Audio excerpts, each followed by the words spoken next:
Let me, let me tell you why I said to Bob a moment ago that in a little while he will take over. I received a call late last evening or received it earlier, but returned it late last evening from Rosemary, who had a report to make concerning the visitation site. And so after we get through with this part of the agenda, namely affordable housing, I'm going to turn the chair over to Bob so that he has the chair while Rosemary delivers the information based on her report, which she could not do previously because the information was not developed until over the weekend, as she will tell you when she reports.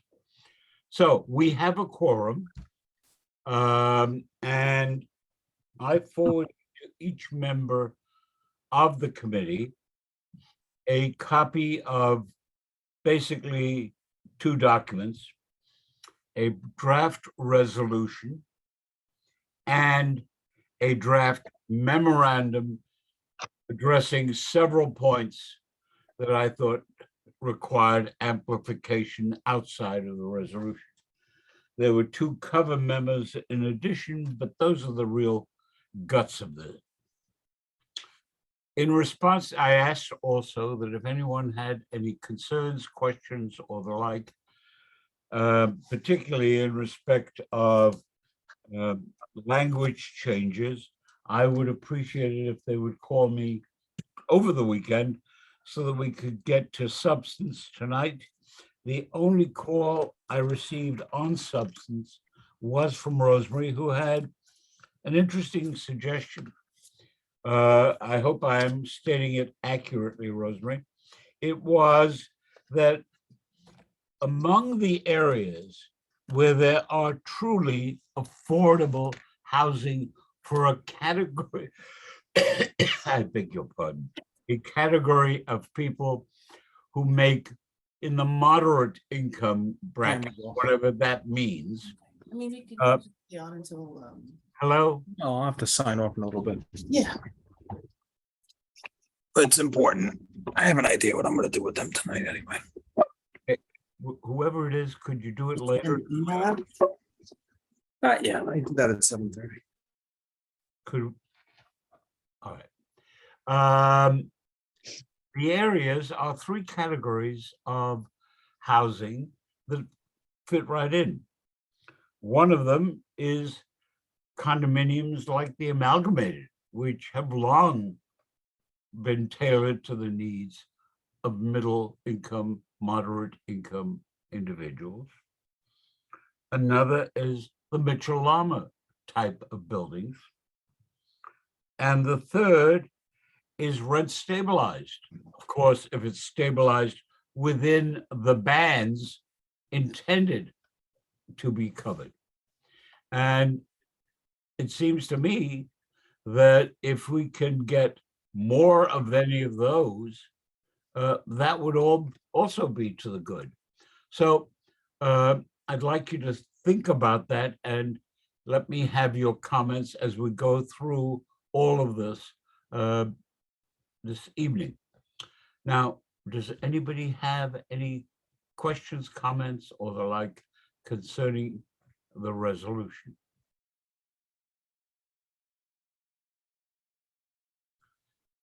Going once. Bob. Yeah, Chuck, I did send you an email earlier today about the resolution. And I'm just, bear with me for a moment, I'm just looking for, yeah. It has to do with the second paragraph, bullet point paragraph in the resolution, where you refer to the AMI chart that you included. Yep. And you mentioned the differentiated color rows, et cetera. Yep. And my suggestion was, rather than referring to colored rows, refer to the income levels, which is what the colored rows are. Good idea. Which I think is more precise and, unless somebody actually has the chart alongside the resolution, they wouldn't be able to figure out what you were referring to. But if instead of saying colored row 1 and 2, you said AMI income level 0 to 30% and 31 to 50%, then that's clear enough by itself. Good point. The one reservation I have on that is that there seems to be a second AMI chart initiated by HPD, which I sent along as Appendix B, which I'm not sure is directly matching to the other, because it breaks it down in categories a little more. There are more categories. But I agree with you that that's a way of doing it.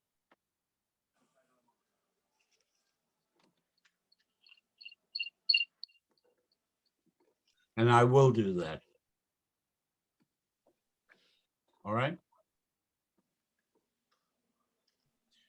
Dan. Hi, Chuck. Thank you for, this undertaking. Obviously, you spent a lot of time and put a lot of work on it. And I guess my points that I'm raising are more substantive on some of the points that are in here. And I mean, I can go paragraph by paragraph, on the first one in dealing with AMI, and we had this discussion, when Ted was here, I think Lee touched on the point as well. The AMI is set at the federal level, and that's really dealing with money that's kind of flowing from the federal government. And there's not much that we're going to be able to do about it at our level. So Okay. the AMI with respect to what we can do, comes to individual projects where it's just where there is no federal money. And normally that gets tied to a negotiation between, the local council member, whether it's a ULURP or non-ULURP, usually the council members getting involved in that with HPD on each particular project. And unless I'm reading it wrong, it seems like we're saying that either it should be changed somehow for those projects where there's federal funds. Is that? No, let me make the point. In this draft resolution, there was a suggestion made that they be refined and brought down to a more local level.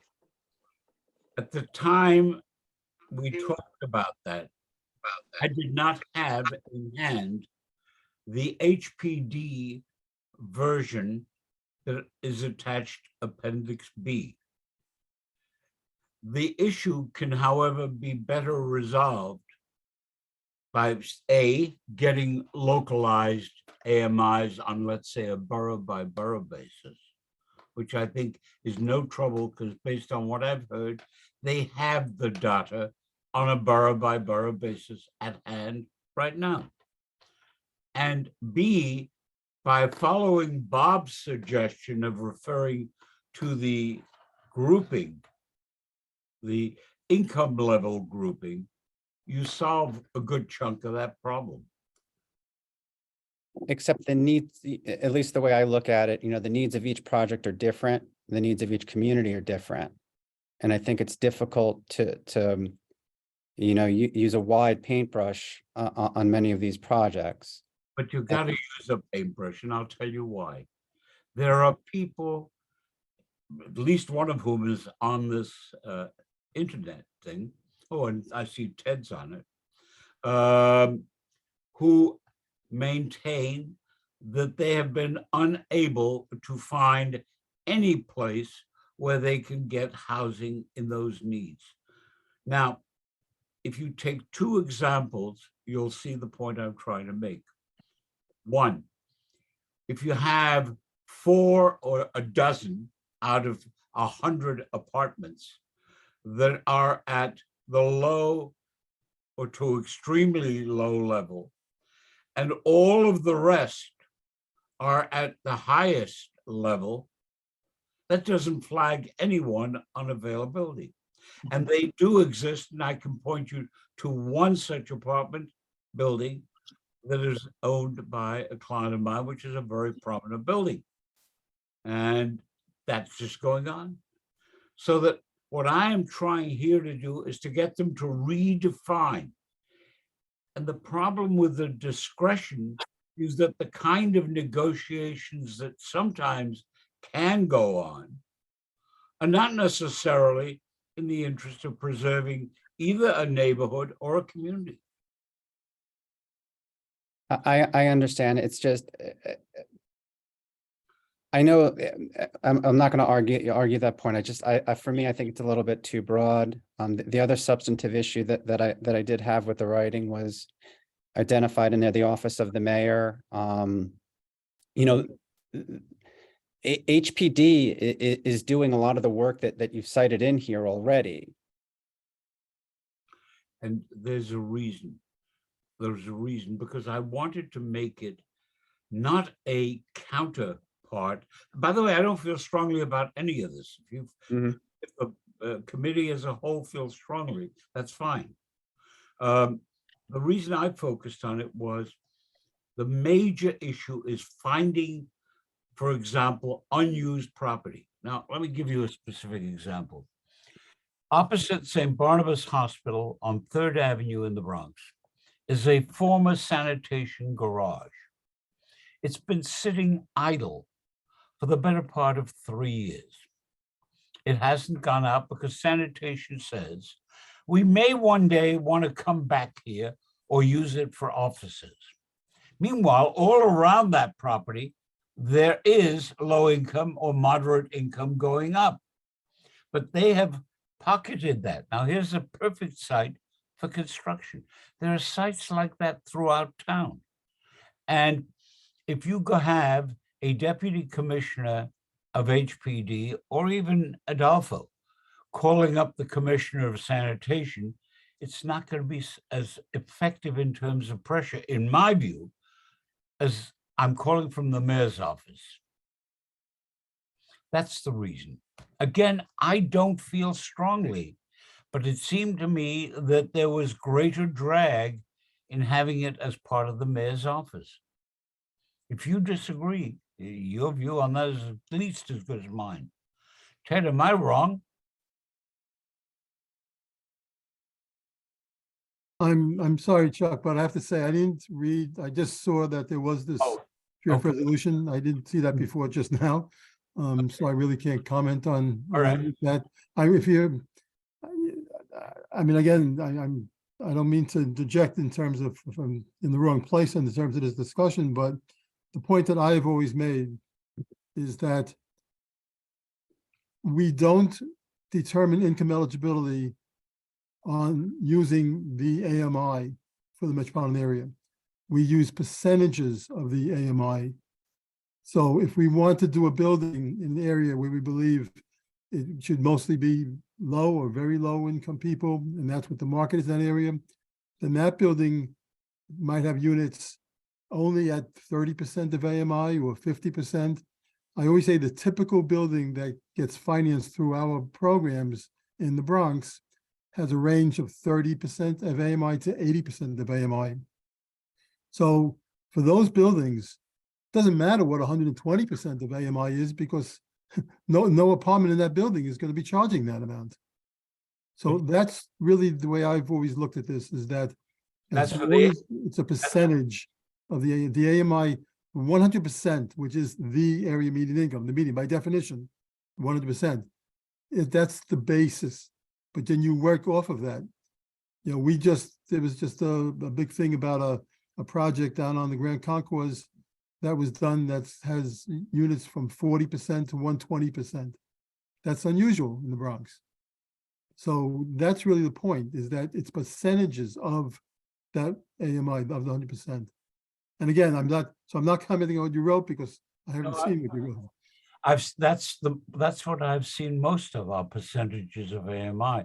So maybe I can recast the language to refer to that and pick up Bob's point in the same time. I will do that.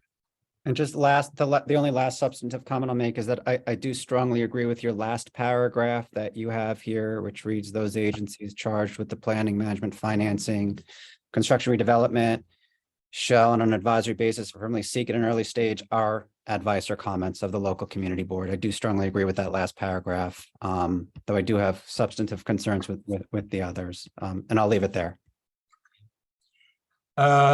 Lee, forgive me, I'm going to get back to you, Camilla, but I just wanted to see if Lee had a comment on what was just said by Ted.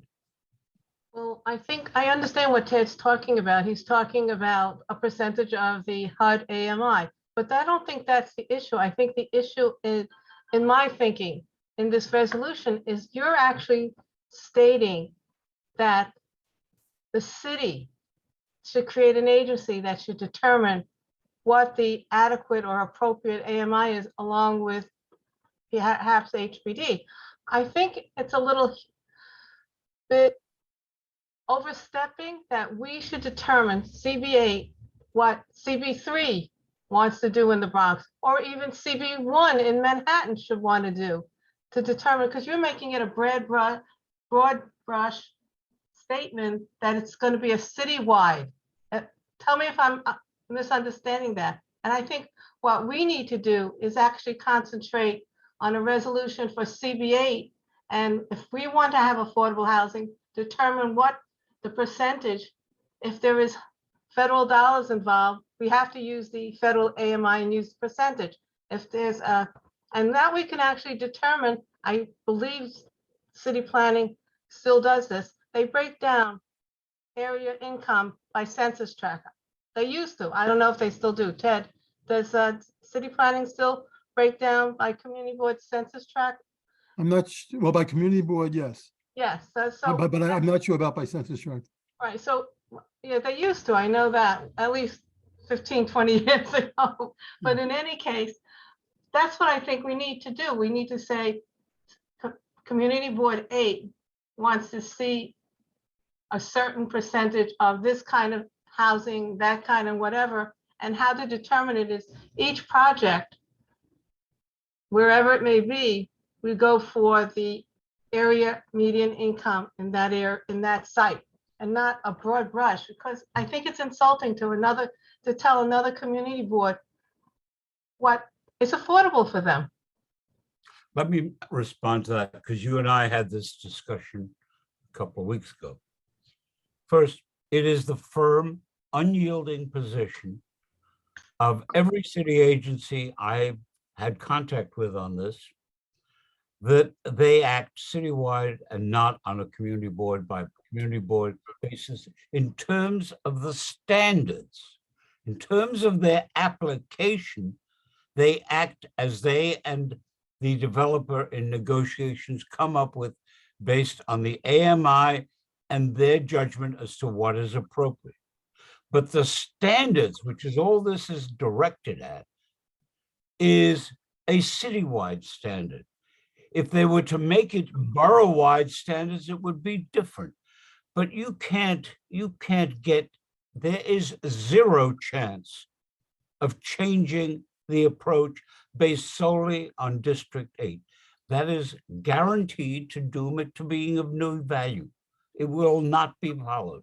But we're not here to change the housing structure in the entire city of New York.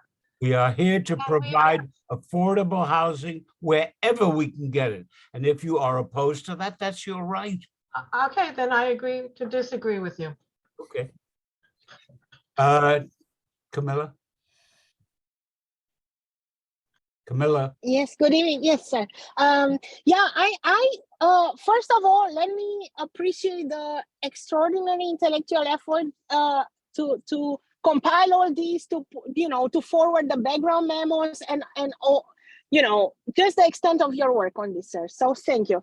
I must say, I tend to go along the lines of thought of both Dan, but especially Miss Chong on this, while I strongly agree with your very first point, which is that of exerting additional sort of pressure and conditioning on HPD as far as favoring family type of units that get funded versus single, studio type of situations. I must say the brush is overly broad and it's a little bit over, I don't want to say over ambitious, but it's like we're community board 8 and we want to change, everything, and let's create a new agency. First of all, your trust in the creation of an office within the office of the mayor that will have access to all this data and would all of a sudden compile all of this is, is impressive. Personally, I don't have that level of trust. And also, I don't know why this data couldn't be collected by the already existing agencies, be them HPD, AGC, et cetera. So, and again, I feel like we are community board 8. We should, is applicable to conditions of CB 8, not being overly, 3 levels above as far as jurisdiction. And I do not know. I mean, I appreciate all the thought you put into articulating each and every single point, but I do not think that the main recommendation is one that I could support personally. So just wanted to put that out there. But if you would be so kind and just add 2 minutes of your thinking on the other matter that you caught our attention to, the letter of the mayor that he published in a bunch of newspapers on his approach, along with state, of now addressing potential conversions of commercial office space into residential and how that matches your proposal. Thank you. Let me again repeat the point I tried to make before.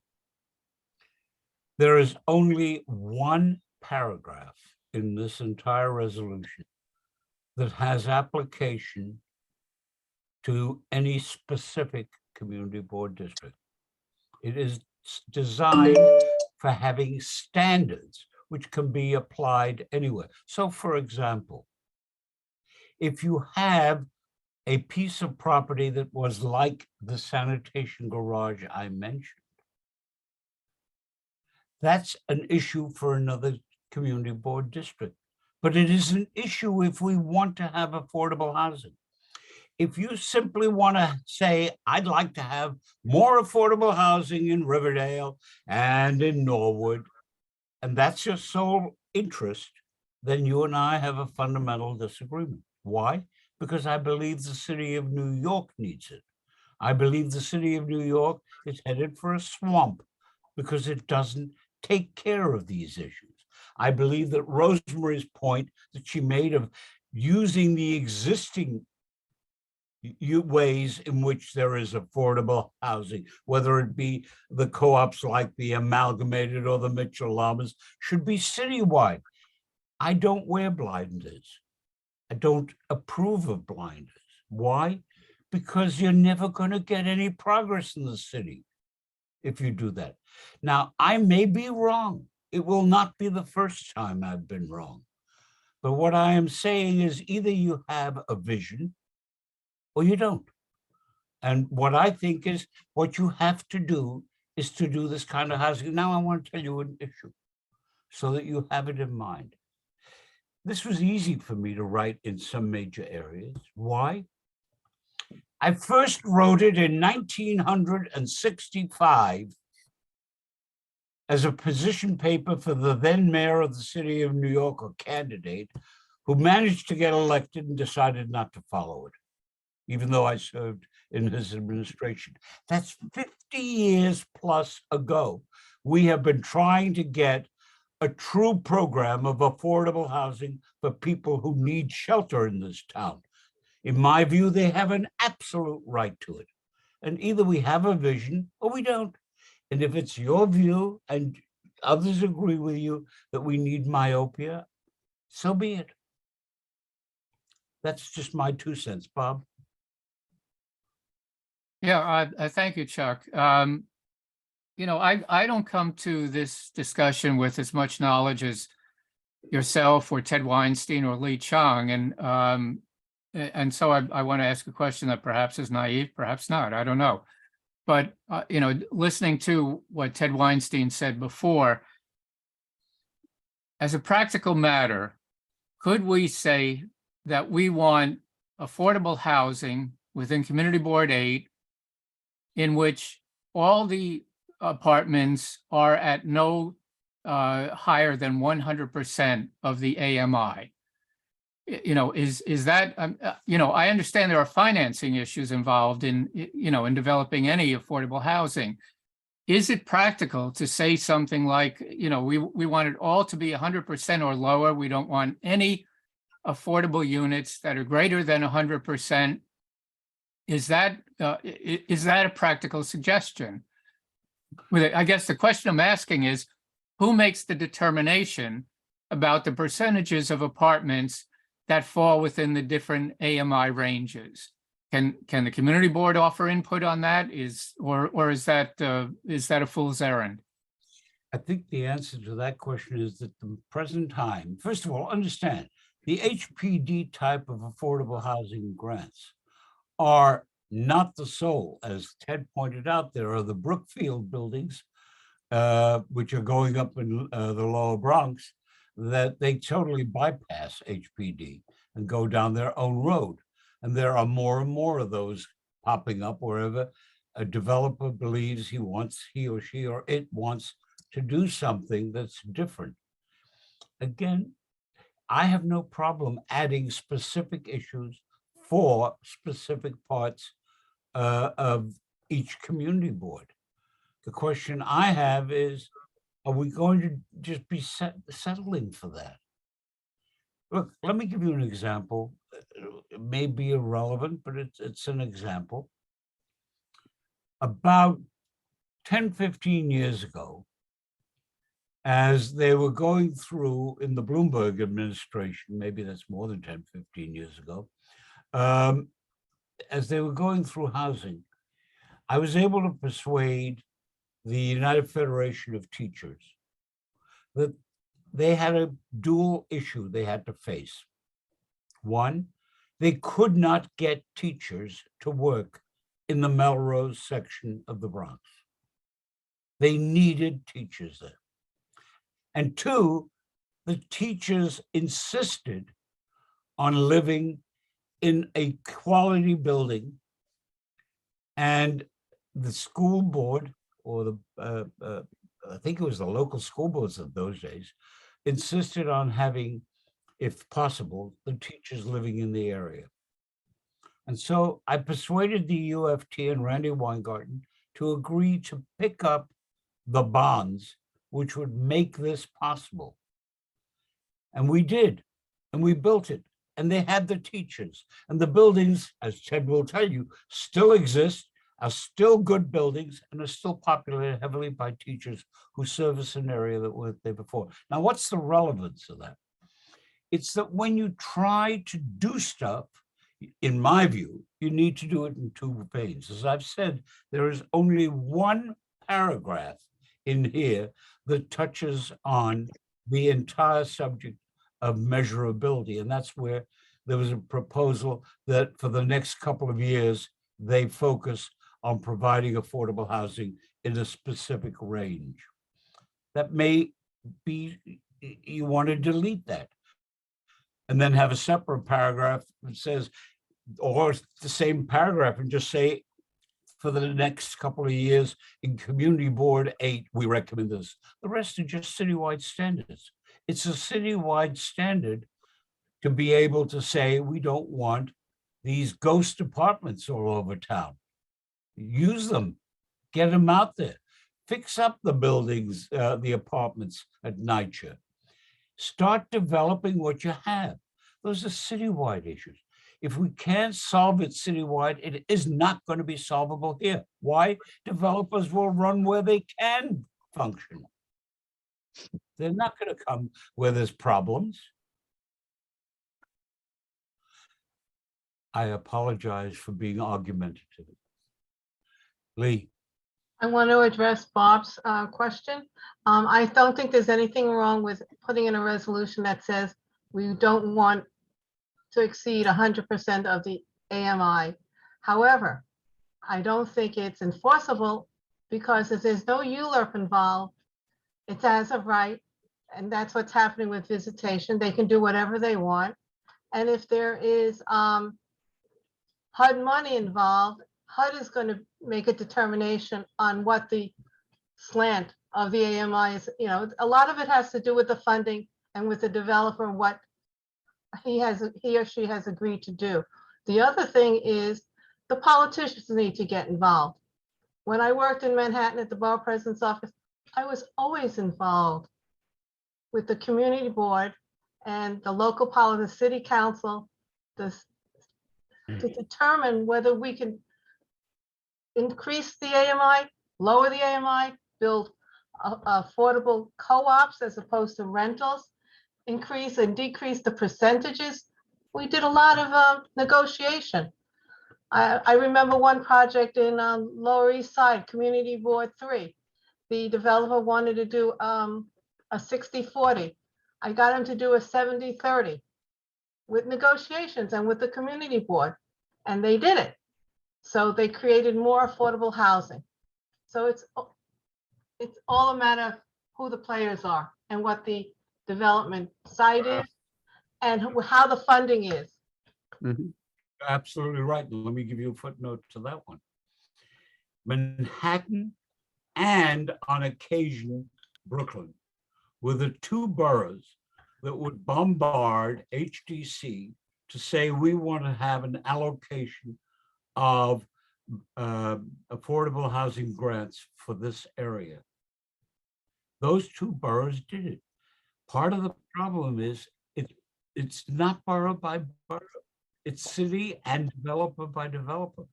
If the developer wants to do the job, he or she or it is going to lobby to do it. Let me take you through one thing so we go specifically. The first paragraph of the resolution speaks solely to getting current localized AMI. That you can't just ask for localized AMI for Community Board 8. You got to have it citywide or borough-wide or something. But if they're going to have to do every community board separately, they're not going to be willing to do that, I don't think. I'm going to skip the second one because the second one does fall in a localized area. The third one is the request that they use large family apartments in preference to single room occupancy. This past week at HDC, for example, there was a building. It had a little under 185 units. 178 of them were studios.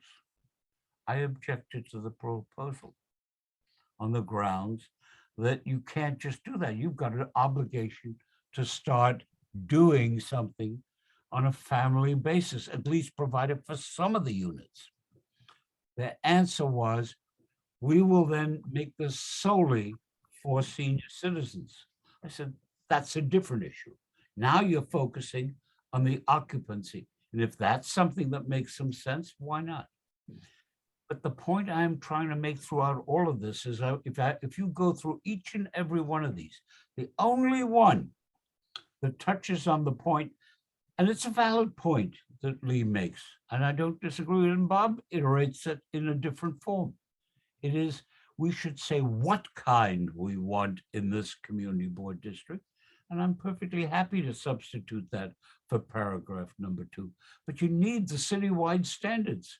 If we don't have a standard that has some agency having some real hard look at the city properties that are lying fallow, you're going to be in the same position we're in today. You don't have land costs that are under control. Therefore, people don't do it. As you will hear from Rosemary a little later on, land costs and land utilization is extremely important. I'm sorry, David. Oh, sure. Thanks, Chuck.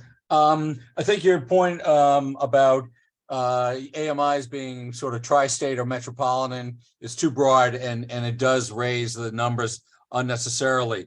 But by the same token, I don't think we should be restricting what developers can do by saying only up to 100% of AMI however that is defined, I think we should follow the rules and try to encourage them to possibly go toward the lower end of the scale. But I think that if I think it's quite possible that if we say, well, we don't want anything over 100% AMI, we may not get any development because they may deem that it's not profitable if they can't get some at the upper level. But by the same token, also that we should be trying to encourage, as I think all of us agree, we do want more family-oriented spaces rather than studios and ones, and I'll get into that a little bit later. But that is a critical element about the composition of our community, and that we would prefer to have families rather than young singles or young couples. So, thank you. Thank you. Ted? The one thing I would say, just to keep in mind, and I'm not speaking for or against any of this, is unit distribution. And I know you're talking about unit distribution in terms of bedroom counts and size, but it's also unit distribution in terms of the income eligibility. You know, when we say, for example, that a building has a range of 30% AMI to 80% AMI, it's not usually like an even distribution. You know, there might be a majority of them could be at 30 and 50, and only a few of them at 80, or a few of them at 100 even. And so, you know, it's to say that you don't want anything over 100%. I can certainly understand why you wouldn't want an entire building over 100%. But if there's a building with 100 apartments and 10 of them are at 110%, is that something that you would also, you know, you might say no until somebody comes along and says, you know, it's a husband and wife both working and they have a kid in the family of 3 and they're making 121,000, which puts them over 100%. So I'm just saying, keep that in mind, that distribution. I sometimes say that you can find somebody almost anywhere who makes almost any amount to live almost any place. But can you find 5 of them or 20 of them or 50 of them? And that's the thing. So if you have a building of 100 apartments or 200 apartments and you have 5 or 10 units at the higher level, then that's what you have. And that is providing for, remember, there's a housing crisis, not just for low income, but for moderate income and middle income as well. And that's really the point. So, you know, without telling you what you should do in terms of exact numbers, I'm just saying, keep in mind that distribution is an important factor as well. Agreed. Any other comments? All right. So I don't see anybody else's hand. Am I missing anybody? Rosemary. Ah, good. That's me. Just a comment, Chuck, on, I love listening to Lee Jong, who brings an expertise and a history to this issue.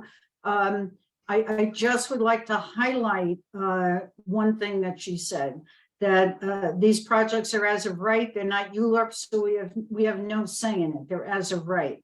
And then you went on to describe your experience in the agency in dealing with the project with community groups and with the community board to deal with what and to have discussions about what the level should be of subsidy. And I just think what you're saying is, as of right, fine. There still was an engagement with the community, the government and community, over those projects. And I just want to highlight that because I appreciate very much your input into this issue. Thank you. Anyone else? So let me see if I can make a suggestion to you. If we will go down the list, there are, I think, only 8 or 9 proposals here.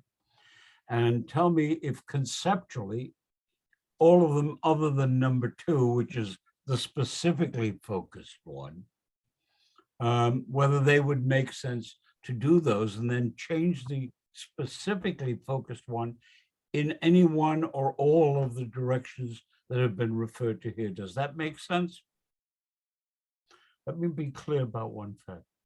My purpose in rushing this over and getting this moving is there is no question that within a matter of weeks, I'm amazed it isn't already out. I do know it's already drafted. There are proposals coming from the city. The mayor can say honestly, he's asked for community input. Nobody's given him any input. And that's what I want to see us do. Maybe it'll get the others to echo or disagree. But at the moment, we're all paralyzed. So would you agree with the idea of going through the individual paragraphs quickly and seeing if conceptually they make sense? Disagreement? All right, let's take a shot at that.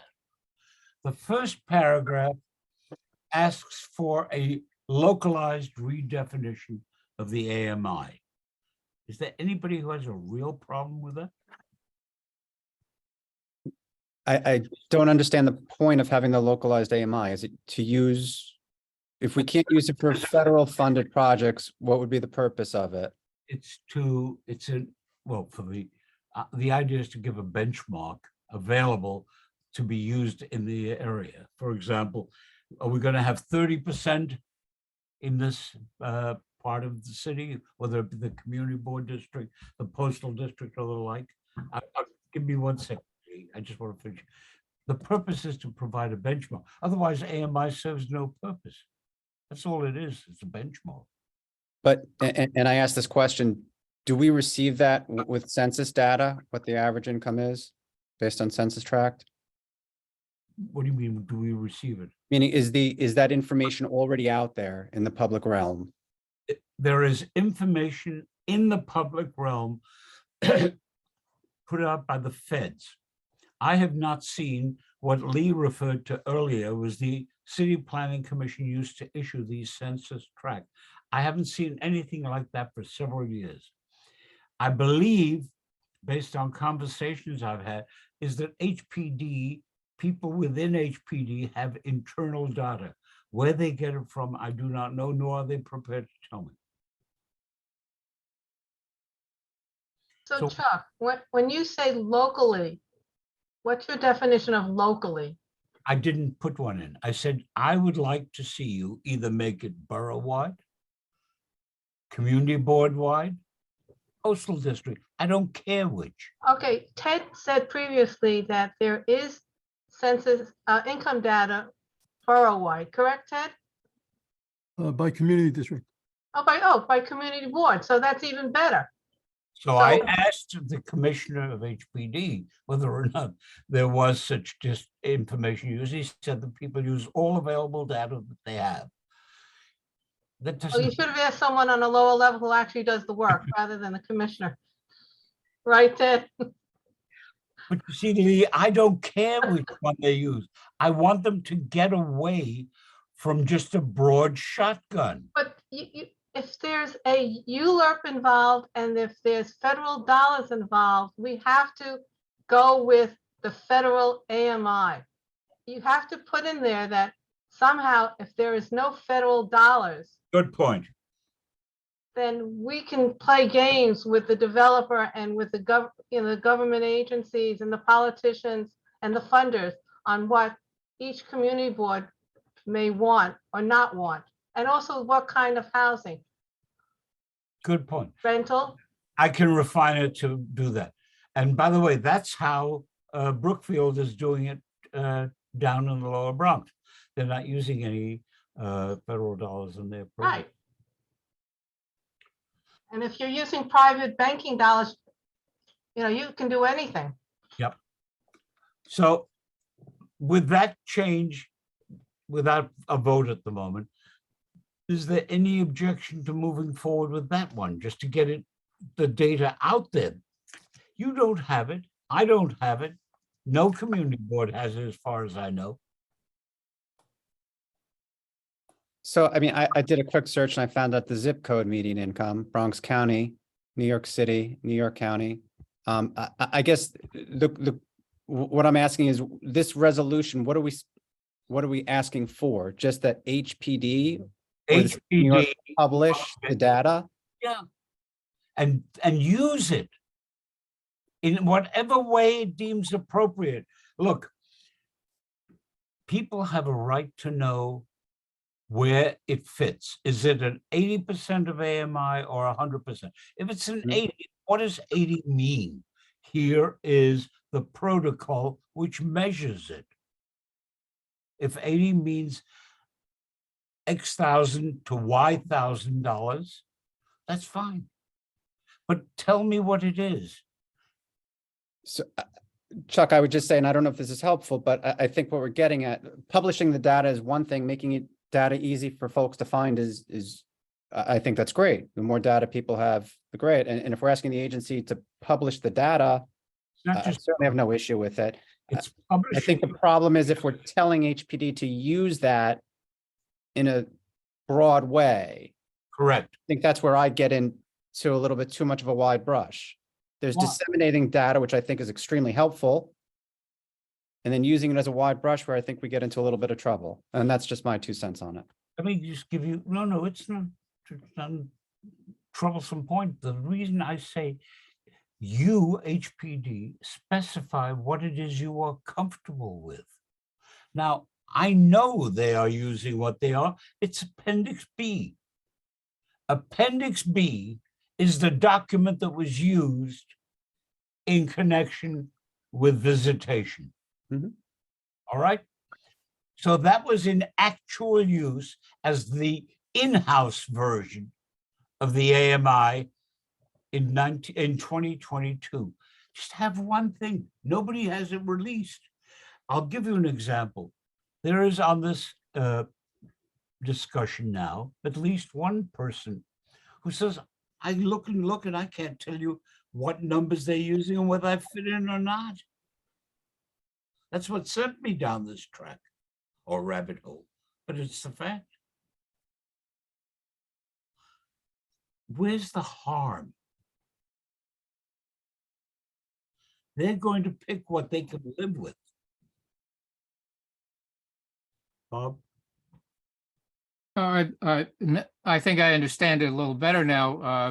And Lee has clarified the situation for me, or clarified helped me to clarify my understanding. We're not talking about federal dollars. We're talking about, and we're not talking about 100% private. We're talking about a situation where there is some taxpayer subsidy, whether from the city or the state, and we're asking them to use a more localized AMI. That strikes me as completely sensible. I don't see any problem with that, and I'm in favor of it. Let me give you just one last point on this, and thank you, Bob. The last point is people have a right to know where they're going. I'll bet you until, I know I didn't know until Nick Fazio pointed out to me, there's an actual listing of all the affordable housing projects in this community board district. And when you take a look at that, it's scary. There are 30 development projects in the last 8 to 10 years in this community board district. And the addresses are there. And if you want it, Nick or I can give it to you. But when you look at it, you see that they are not really what people need, except for 2 of them. 2 of them, one of which is in Dan's area, are projects for people who are in not the extremely low, but the next 2 grades of low based on the latest HPD approach. Now, I'm not sure your neighbors or the people in Community Board 8 who function in that area would have urged those kind of buildings exclusively for that, or with 80% of the units in that area. I want to have this out on the table for everybody. When you are saying what we were told the other day by Tishman, that we are doing X% at 40% of the AMI and Y% at 60% of the AMI, that is more data than we've gotten in the past. In the past, on Bailey Avenue, time and again, must have been 3 projects. We're going to come in under 100 or 110% of the AMI. That's what they said. And they got away with the 421A on that showing. What they then proceeded to do is entirely up to them. But I think 421A or what was 421A is different than what we're talking about right now. Types of Absolutely. Projects that we're talking about. right now. Absolutely, you're absolutely right. All I'm using 421A as an example for is that it too used a metric. And the metric was loosey-goosey, and that's one of the reasons it got into all of that trouble. Can I move to the third one and skip the second one for a moment? The third one is greater weight should be given to family size apartments. I didn't say you have to have 70%. I didn't say you had to have any percent, but we should emphasize that that's a desirable outcome. I can tell you that the people down at Visitation a few months ago, when Jeff Dinowitz went after them of trying to get rid of this high count of single unit studio apartments, said HPD is insisting on it. When they put the pressure on, there was conversation going at that point because the assemblyman got into the act and said, this is wrong. And that's what I want to do here. We'd like to see more family apartments. Is there anybody who has a problem with that as a concept?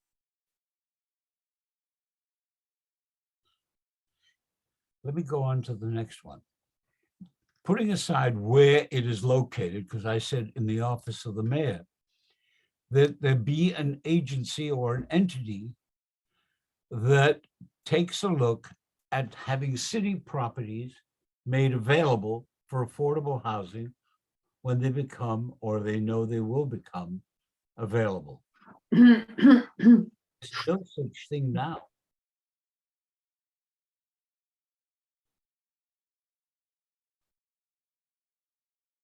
Now, if you feel that it should not be in the office of the mayor and should be at HPD, that's fine with me. That's the old dispute between centralized and decentralized.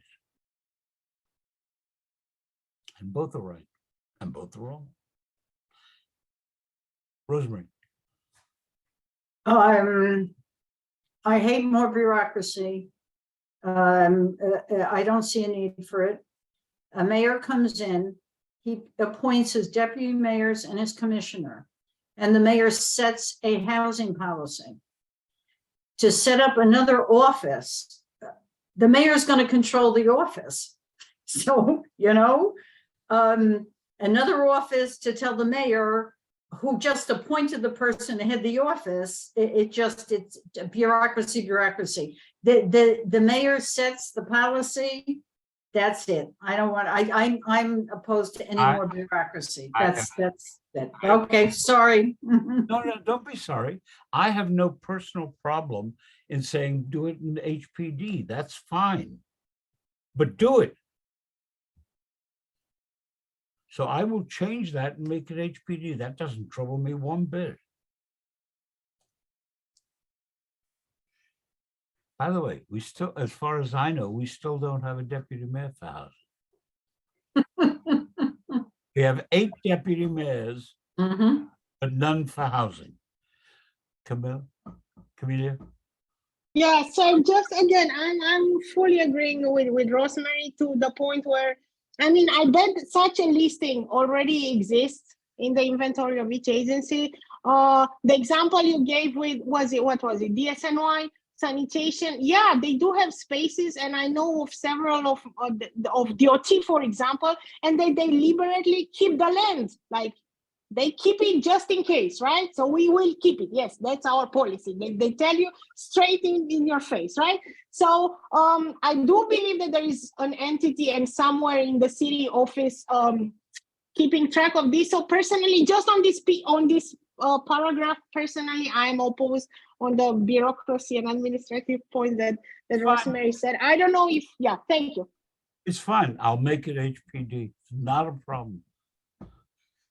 The only reason, as I said earlier, was I thought it would have more clout for that group. But that's fine, because I'll tell you what's going to happen. When the commissioner or deputy commissioner or staff person at HPD turns to the sanitation commissioner and says, I want that garage for housing, sanitation commissioner says, have a nice day. That's when she's polite.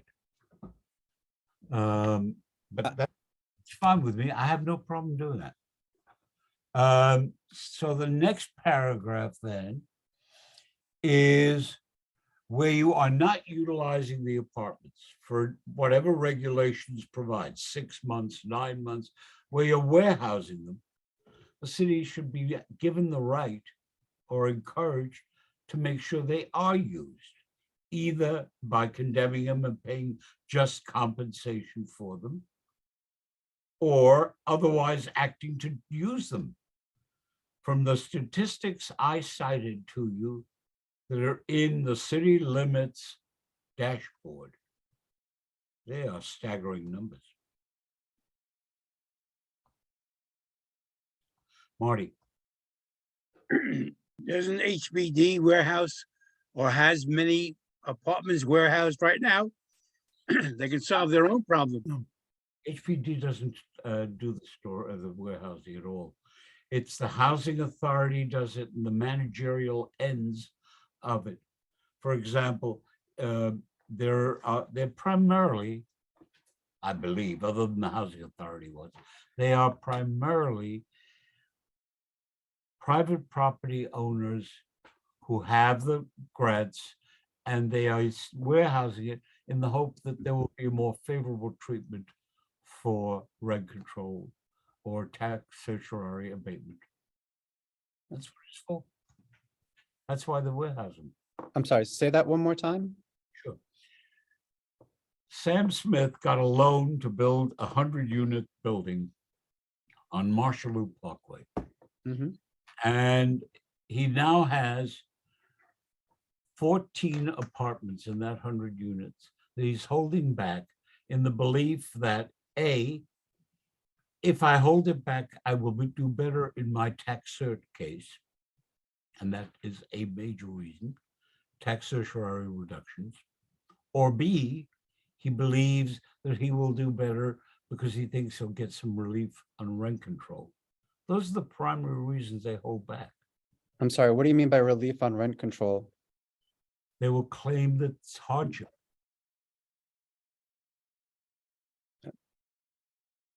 I don't understand that. What do you mean by a hardship for rent control?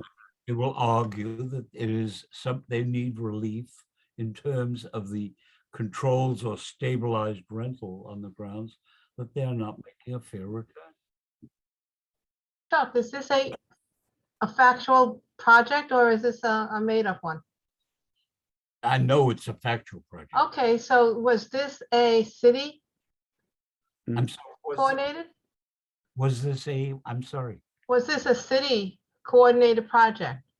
I have no idea. Because if it was on city-owned property and there was, be it city or state funding, there had to be a lottery. So Oh, there can't be vacancies, right, Ted? But Yeah. I'm not focused on that. I'm But- focused on the But- building that has been up for a while. And as the vacancies show up, they do not let them go all out at once. So it was initially, when it was developed, was initially fully occupied. Yeah. And now, I Yeah. assume fully occupied. I don't know. I do know when it's called City Limits, right? Not City Times as I city originally. limits. When City Limits did the piece on this with the numbers, they pointed to specific. That's why Cornell was able to pick up on it. If it had city funding, I would think, and if it's the mortgage is still, in the, hasn't been paid or prepaid completely, then the government agency would still be involved. I think we're missing the forest for the trees here. I agree with you, David. I think we're getting too much into minutia.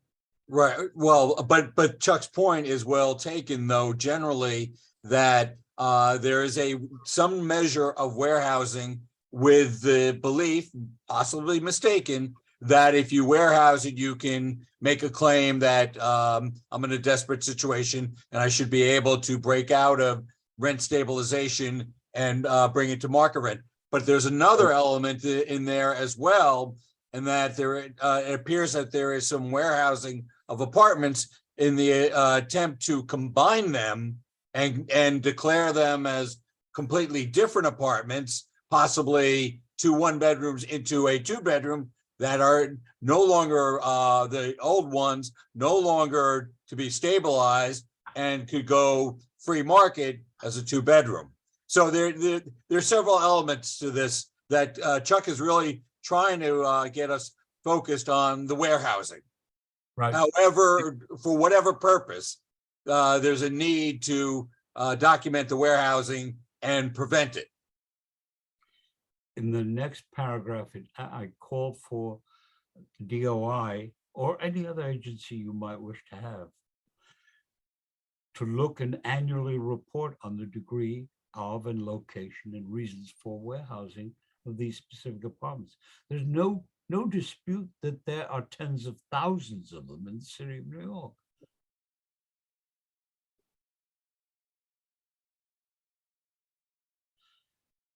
Rosemary, what is your view? As a lawyer, I hate the term eminent domain. Okay, that is the extreme power of government to take property. It should only be done in the most dire of circumstances. In this case, we're talking about warehousing. You could fill a room with the bills the city council has passed about warehousing. Those bills exist. I can't tell you what they say. I actually don't care what they say. There are tons of bills about warehousing and penalties by which, if you warehouse, what will happen to you. I am very concerned, Chuck, about using the term eminent domain to go after property owners for this, when laws exist to prevent and discourage and oppose warehousing. I am perfectly in agreement with that.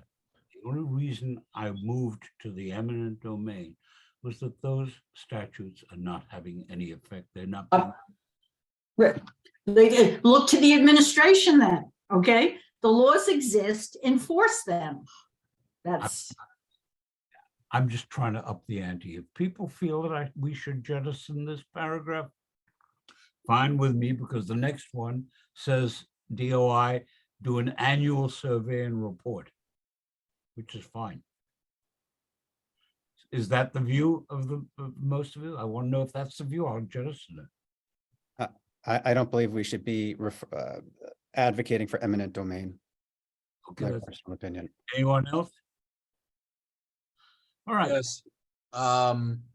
It reminds me of my concern about SNAD, that we don't really have an effective enforcement mechanism or the realistic threat of it. No, I would not want to see these apartments taken by eminent domain, but having the threat out there might get these landlords to act. Because otherwise, what the heck? Why not stall? And now, Rosemary, I don't know all the details of all the bills that you're thinking of, but it doesn't appear to be effective. But the threat of eminent domain, I think, would more likely cause them to act. I'd have to agree with Rosemary on this. I wouldn't want eminent domain being listed. This is Julie. All right, let's scrub this one. We'll see how DOI comes up with its reports. It's a fair point, and I'll just take that one out in the final analysis. Chuck, an FYI. Yep. The mayor doesn't have a deputy mayor for housing. I think he's calling it by another name. The That's chief all. housing officer is Jessica Katz. Yeah, I know, it's executive And officer. Adolfo reports to her. Mhm. She she's a very able person. Right, she came from, she has a housing background. She does not have the authority that a deputy mayor has. And why that one area, it tells you everything. What authority does a deputy mayor have? The title of deputy mayor impresses bureaucrats. Oh, okay. So it's a bureaucratic authority and Yeah. not a real one. I got So news. she could do all the work that a deputy mayor does. But because she's not called deputy mayor for housing, people in general public don't appreciate her. And I don't think it matters because the only one that should appreciate her are the people who are involved in housing. The only people that I have got any information, people pay attention to among the deputy mayors in particular, is the first deputy mayor, Grillo. But the idea, She left, Left. I didn't know she'd even gone. See what I mean? she left. My bottom line to this is I'm going to take that condemnation clause out, and move to the next one.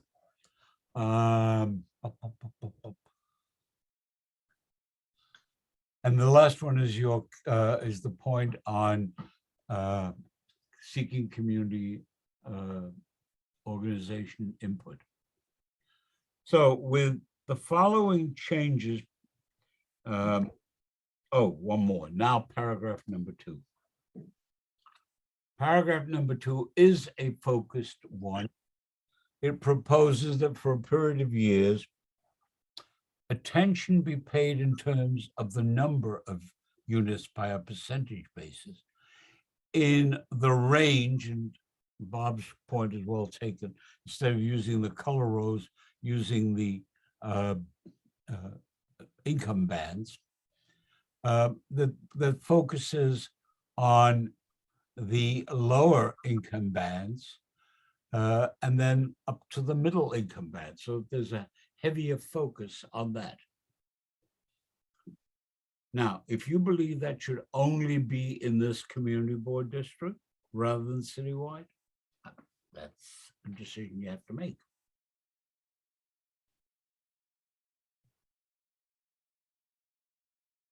To simply say there should be a heavier emphasis doesn't get you where you need to go. You got to give it a percentage.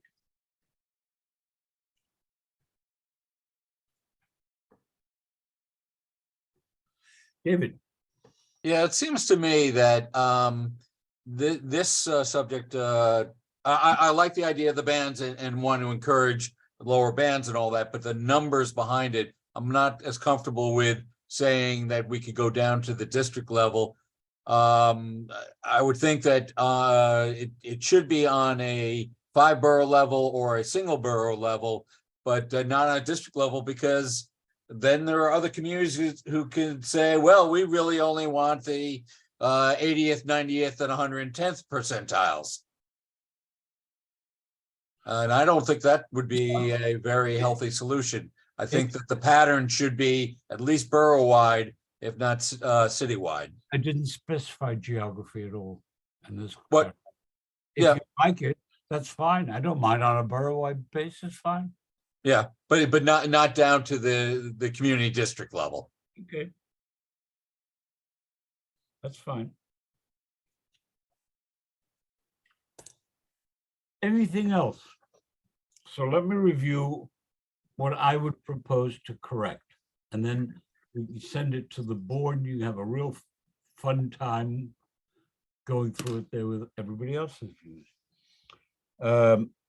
Paragraph 1. Didn't see any problem on that, except I think the preference was to have it on a borough-wide or community board-wide. Am I wrong? The AMI. I think borough. David? Is that you? Community. Yes, Uh, I'm sorry, David. I think borough. Bob? Yeah, I have a hard time imagining that we're going to be able to get this through with something as precise as each community board district. Although on the other hand, we're speaking for one particular community board. So, it's problematic. And we also have to allow for the fact that we're only talking about those instances where there is no federal money, where there is taxpayer money coming from the state or the city. I'm still trying to make up my mind about what's the best way forward on that one, Chuck. Dan? So again, I have a problem with the paragraph because I think it's too wide of a brush. That's my problem with the paragraph, and I think it's going a little bit too far beyond our scope. Publishing the information is one thing. I think that's extremely helpful. But when you're saying to substitute the qualification of what they have right now, which is, again, and they're using bands of that, it's going a little bit too far. I think HPD is using the percentages of the AMI to target the actual income within those CDs. Again, I think it's going too far, but if it's just putting out information is helpful, I think substituting the qualifications is a bit much. That's my opinion. Well, let me respond to that if I may. So far, I've seen two versions of what they're doing. Version number one is just straight percentage of the federal AMI. Mhm. Version number two is Appendix B, which is citywide, not borough-wide. I'm trying to have them look at it on a localized level. Mhm. Because of the old saying, what's good for people in Riverdale is not necessarily good for people in the South Bronx in terms of what they can afford. So why use that?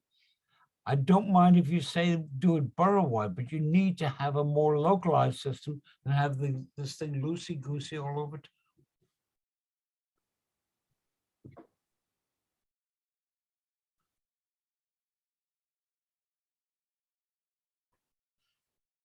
Anyone else on this? Chuck, I have a point of, a question. Who's this resolution going to? At the moment, a copy of the resolution, if as and when it's published, will go, if as and when it's approved, will go to the electeds and to anybody else who, at that point, the board thinks we ought to send it to. City, state, and federal? I would hope so. Okay, Federal's a little different, as you and I both know. That one is, they are very hard in terms of staying within their criteria.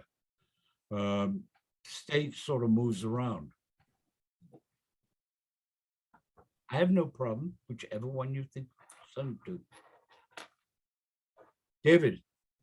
Maybe take an answer this. In terms of the federal, those numbers of AMI and all that, and where they're grabbed from, is that by law or by federal practice? That is to say, could our elected Congress members, our representatives and senators have an influence on that process? Because I know, like, for example, Elliot Engel had some influence on some co-op related, it's a deep real estate thing, but he got it influenced to affect us locally, but it was a federal rule he got, or practice that he got changed. So is this a federal law or just a practice? I think it's a regulation, so it has greater flexibility, yes. and Chuck, it comes out annually. It changes from year to year, and I think Ted, is it coming out shortly? It usually comes out in April. I don't know exactly. It's been delayed, I guess, because of the pandemic, I would think. But Ted, it is by law that they use that broader geography. No, it's the way that HUD decides they want to do it. Well, that's my point. I don't know if there's a law as to how to establish the numbers. There are certainly laws that use it, though. For example, the low-income housing tax credits, that's a federal law that's used all over the country. And it talks about, tax credits if you have units, let's say up to 80% of the AMI for that area. So there are laws like that use it. but the definition of the area for the AMI, that, I believe it's set by. I don't know that. Marty? I'm inclined to go back to your question that locally is better than borough. You made the point quite distinctly that Westchester and Long Island don't define this area. And you also made the point that from one section of the Bronx to the other have different, the AMI means something different. And so I would think we should try as local as possible. Leading up to the end, we asked for community board input. And so I think we ought to focus that way. So does anybody object to the idea of saying on a community board or borough-wide basis? Let's leave it up to them. But you need to have a tool. Not many people know of the HPD chart that I showed you earlier. It's Appendix B. We need to be able, people can point to these things. Now that chart happens to be published in a regulation, but they have to get it out to the public. Chuck, I think by you're saying community district or by borough, Yeah. already gives them the impression that we want it much more localized. So I think that's a useful language. But if I might just raise one point, and one of the things why I keep saying it's so wide is because you have this level of confusion that would now be out there.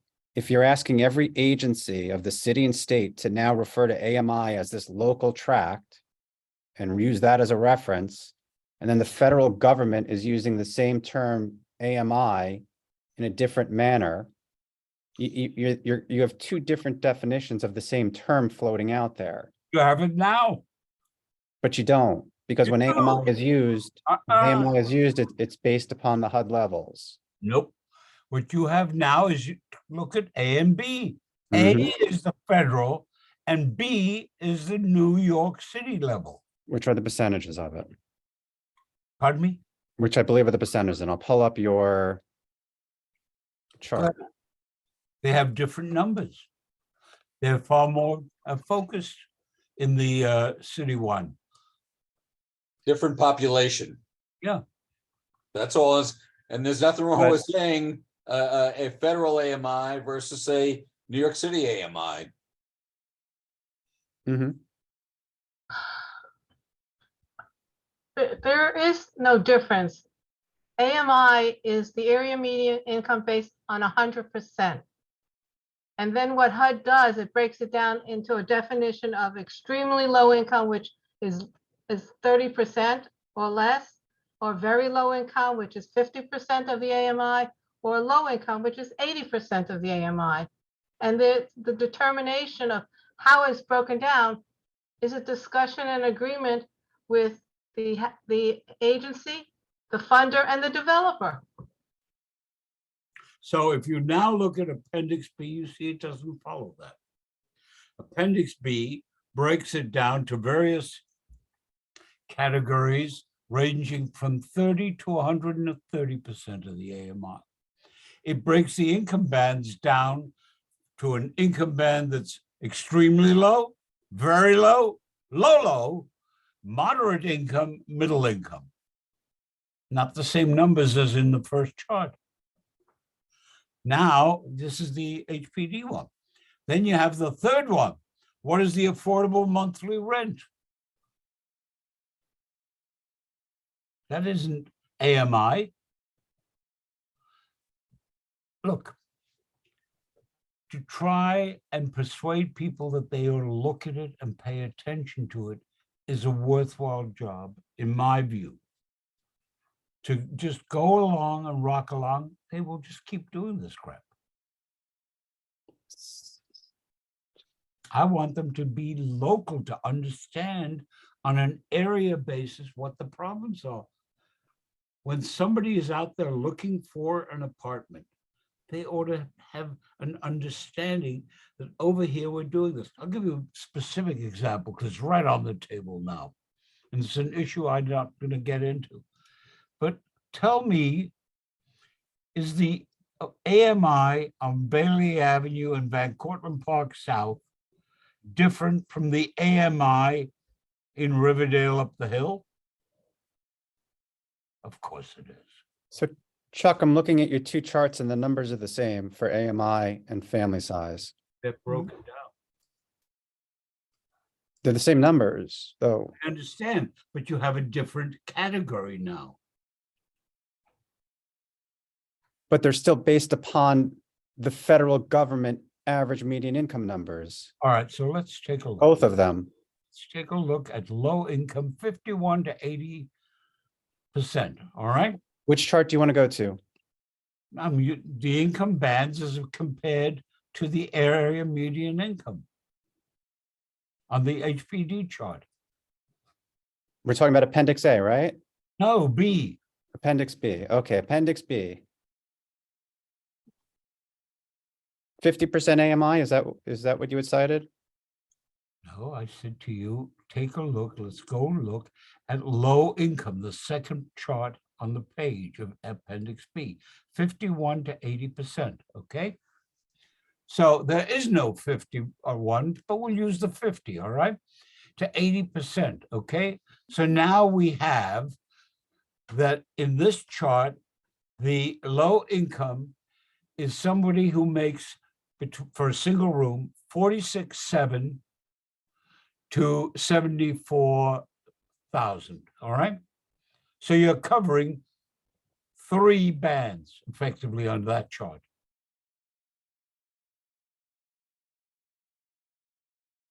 They're different. It's a different focus. But that's not my issue. My issue is simple.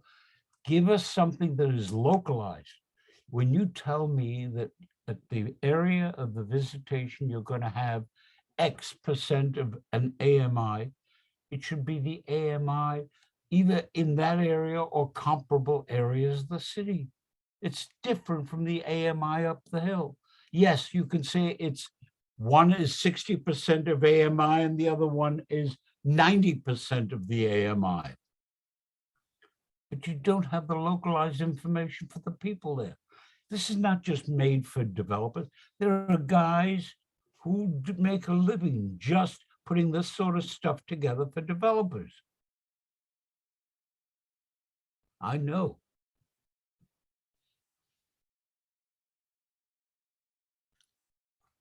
All I want is the public to have the information and for them to put it out in a cogent form that's local. I agree with that statement completely, the one that you just made. The trouble I'm having is the first part of that paragraph. But again, I 1000% with everything you just said, which was we should get this information out of what the local tract and the local median income is for our particular area or any particular area. I think that's helpful. And to the extent any agency can do that, especially those who are financing these projects, I think that is extremely helpful to put it out. Okay, so why don't you do this, Dan? Put the language together and we'll put that in its place, all right? Okay. All right. Are there any other comments?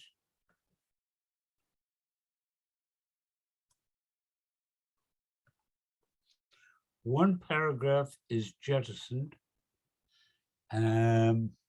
That's the one on eminent domain. And the second question is, what do you want to do with paragraph number 2? On the warehousing, on the emphasis.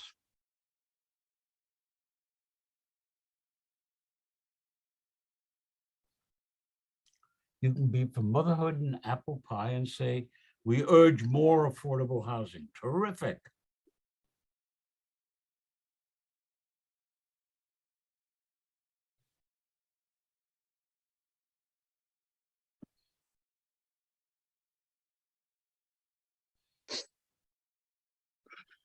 Does anybody have a proposal for change of the second whereas, second resolution.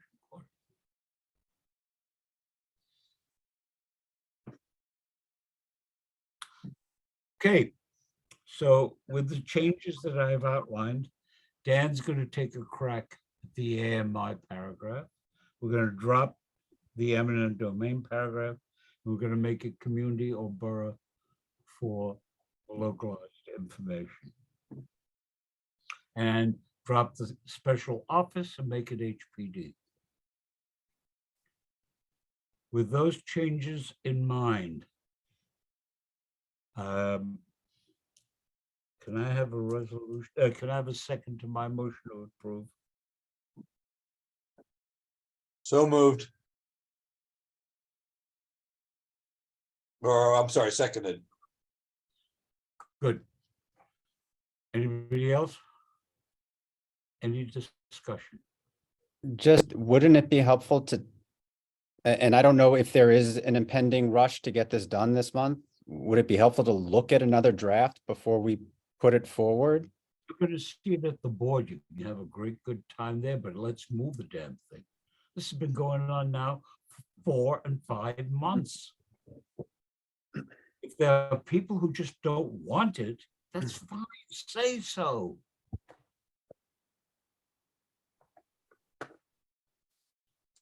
Somebody's got a hand up. Is it you, Camelia? Yes, sir. Thank you. Yeah, just wanted to say the same as Dan. I mean, you see how much sort of clarifications were needed and explanations on each and every single paragraph.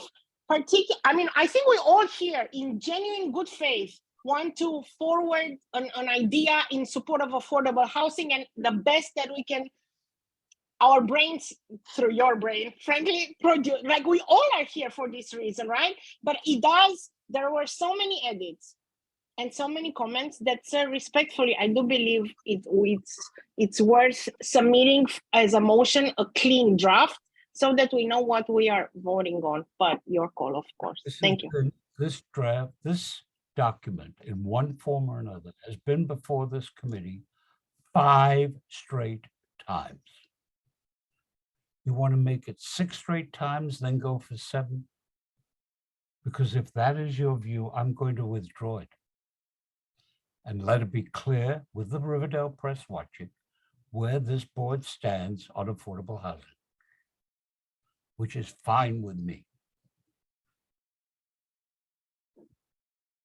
Chuck, do you want to take attendance? Or you want me to take attendance? Who is that? Laura, Oh, yes, please. okay, before this proceeds, I mean, there's a motion and it's been seconded. Okay, Chuck Merdler, Yes. Marty Wolpoff, Yes, Marty- Rosemary Ginty. Actually, I'm taking attendance. I wasn't taking a vote. Present. Okay. Dan Paternak, Present. Sylvia Alexander, Present. Bob Bender, Here, Nick Fazio. Didn't see Nick.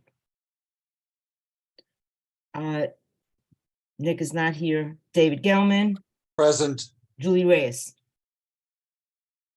Present, Okay. present. Amelia Tepelis, Present. Lee Chung. Present.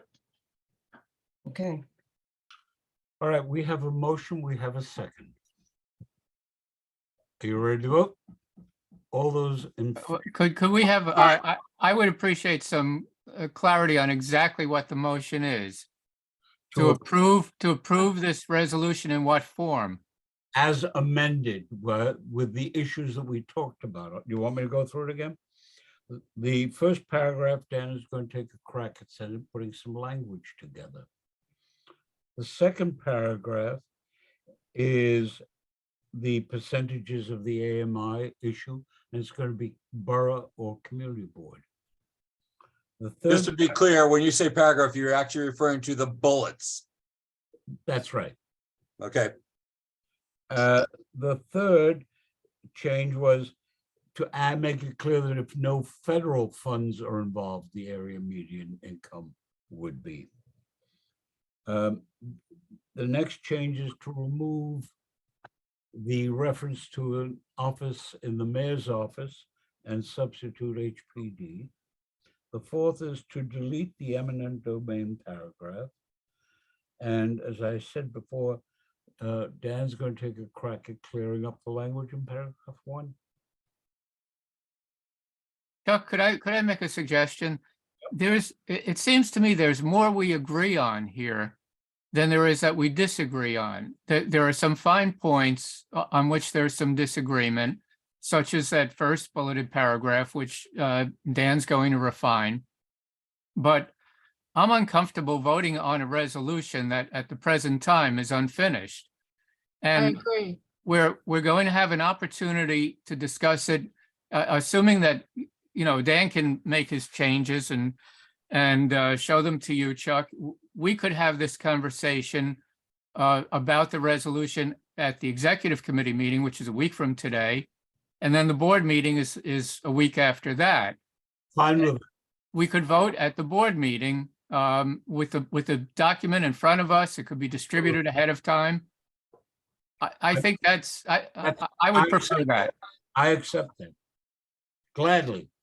I want to get this community on the record to make clear to everyone, this community is not opposed to affordable housing before damage is done to the community on the basis of statements that we are opposed. I think that's hugely important, Chuck. I'm 100% in agreement with you, but I think taking a vote I tonight agree. is premature. Let me just make it clear. I'm going to withdraw the motion. I'm going to ask Dan to get it, whatever he can, to me via email as soon as he can. When is the executive committee meeting? On the 10th. You will forgive me, but I will not be there. So I'm going to rely on Marty well, Marty's not going to be there either. I'll be there, what do you call it, Zoom. Or if I don't remember what the date is on the 10th. I guess the 10th. Monday, the 10th. It's Monday. Oh, I can be there via Zoom. All right. Not yet. Let's hold the vote till the 10th.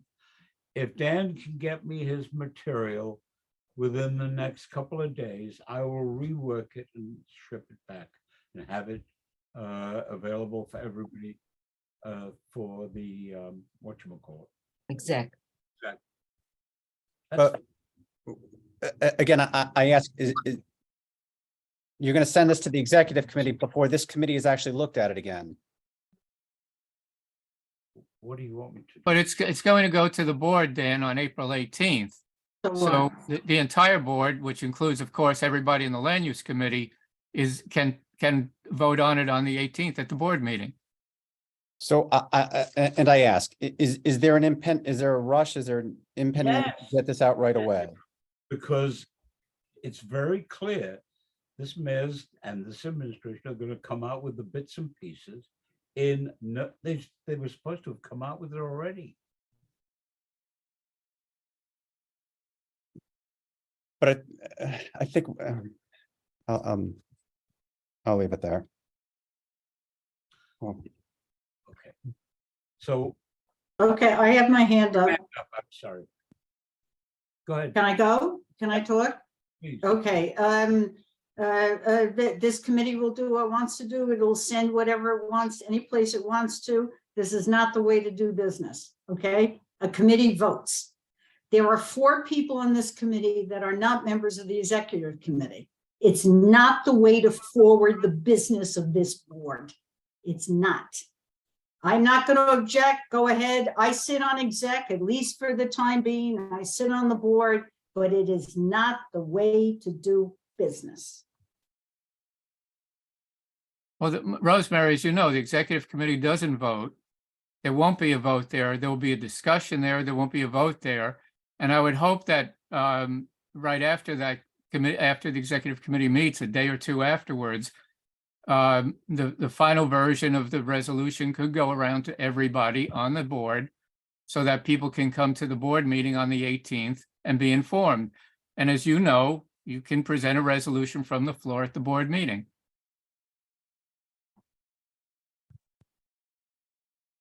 Okay, right, Bob, but it will not be a resolution from land use. It will be an Right. individual member's resolution. Camelia, I don't need your endorsement. I'll bring it to the floor myself. You can oppose affordable housing as much as you want, in any way you want. All right? Kat, do we have anything else? Because that's what I'm gonna do is when Dan gets it to me, I'll get it redone and have it to the exec. They will have the comments. I'll be there via Zoom. I apologize, but we can't keep doing this. We spend more time talking about it than getting any action done.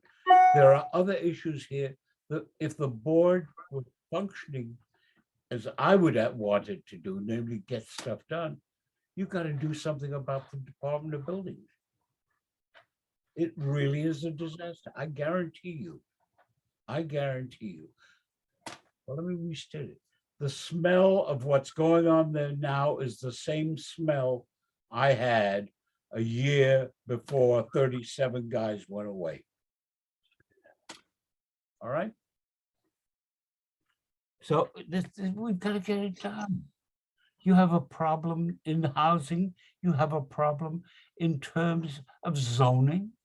You're going to get the new zoning resolution. We've got to start. That's why I sent it out in advance and asked for comments. The only person who gave me one in terms of detail was Rosemary. If all we're going to do is have a meeting so that we can bicker about it, we serve no useful purpose and we should be abolished. And I got to tell you, I, for one, have serious doubts whether it's any useful purpose having a community board anymore. Mm-hmm. Mm-hmm. I'm not sure it's worth my time to do this stuff. Mm-hmm. All right. We now come to new business or old business. Bob, will you take the chair? Rosemary, you're on. And will you excuse me for? Oh, what's going, I'm sorry, I missed the beginning of the meeting. What is? Hold on, before you do that. David, are you all still on that issue? No, I have some old business to raise. Deal with Rosemary. Rosemary, before the meeting started, I said that at the conclusion of this discussion, you had called to my attention yesterday evening, because you had only been able to get to the issue over the weekend, some information that you deemed was pertinent. Got it. And I said that we would turn to that as the first item under a new business or old. Thank you. I'm so thank you, Chuck. I'm sorry I turned in. I think it was a minute late, so I missed that setup. So I'm now. So Bob, you're allowing me to speak, right, Mr. Bender? Of course. Okay, so I think the best way to do it is the way I was. I told Chuck. So let's go back to the meeting that Tishman Spire came. I think it was the last meeting, right? They came and made their presentation. A number of questions were asked. Some answers are given. We were waiting for other answers, and I had asked a number of questions about open space because in my opinion, looking at the site, it was really dense. It was very, very thick. There was no relief to it. Those of you who were at the meeting may remember kind of my comments and my questions. I asked about the open space ratio. What were the numbers? What was the square footage? And please put down on a map where the open space that you are proposing will be.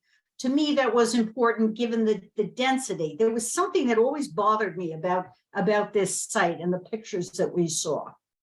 I knew the meeting was tonight, and at the close of business Friday, I had not received any answers from the gentleman from Tishman Spire.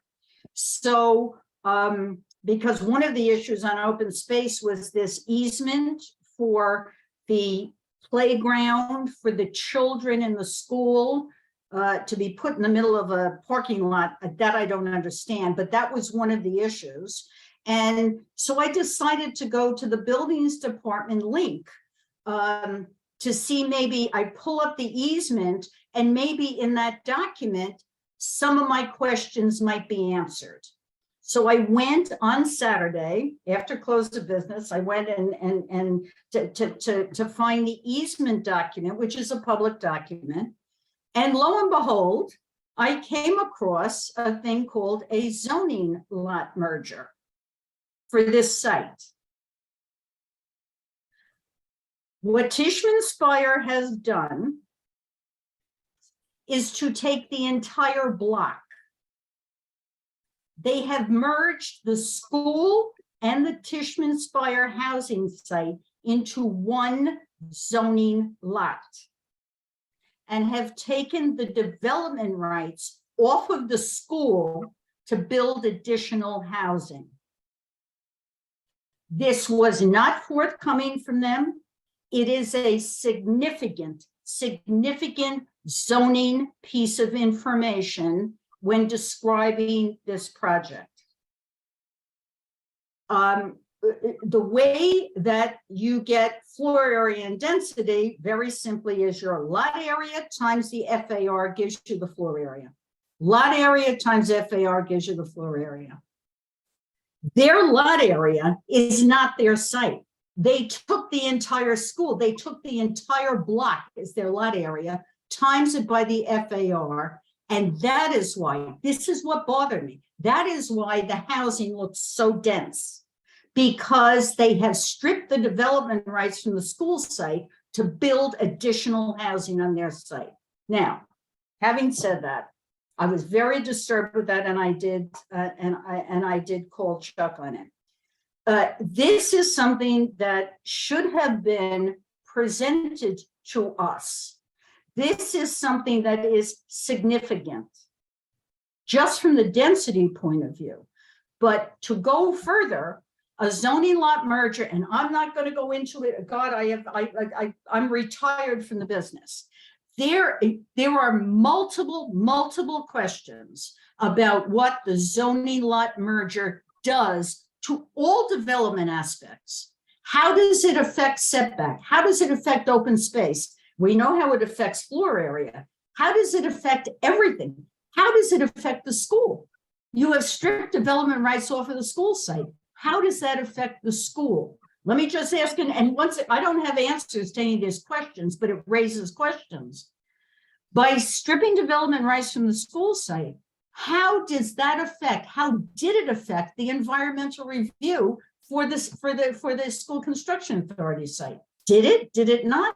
Did it affect the environmental review? It wasn't told in the environmental review. How does it affect? How does taking development rights from that site affect the environmental review? Again, I don't have answers to these questions. I have questions. And when I came across, quite by accident, this zoning lot merger document, it's a game changer, and it raises tremendous number of questions. Now, Bob, I can go on because I think certain things need to be done going forward, but maybe I should just shut up for the moment if other people want to speak. And at the end, I have some ideas about maybe what could be done. Yeah, well, I certainly do want to know. I mean, you're raising some significant questions here, Rosemary. And certainly I think everybody would agree that more information should have been released by Tishman about exactly how they went about this whole process, and acquired the ability to build a more dense building. The question on the table right now is, what does all this mean at the present time? Was something done that was improper or illegal? And I think these are questions that we have to take to Tishman. But These are not my questions. Illegality is not my question. It's a zoning issue, and we have a right to that information. Right. No, I understand. I hear that. But before we address the question of where, what's the next step in this process, I see hands up, so let's go through the hands and then I'll come back to you, Rosemary. Thank you, Bob. So Thank you. David, I see you. Okay, thank you. Yes, in a similar vein, at the end of our meeting 2 weeks ago on the 23rd, I had my hand up for a question that I wanted to ask and didn't get to it. However, the question was, I have 3 points here. The question was for Tishman. They say that the zoning allows them to work off of 77,000 square feet. And I was going to ask whether it was for Tishman alone or for both the Tishman lot 150 and the school lot 160.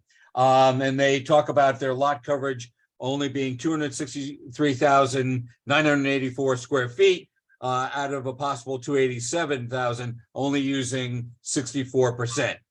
Well, that was disingenuous because the 77,000 square feet applies to both lots, as Rosemary is getting at. Lot 150 and lot 160 that were merged, 77,000 square feet actually applies to both, because 150 is about 55,000 and 150 being the church part, and the 160 lot is 22,000 square feet, and that is essentially the parking lot to the west on that same block.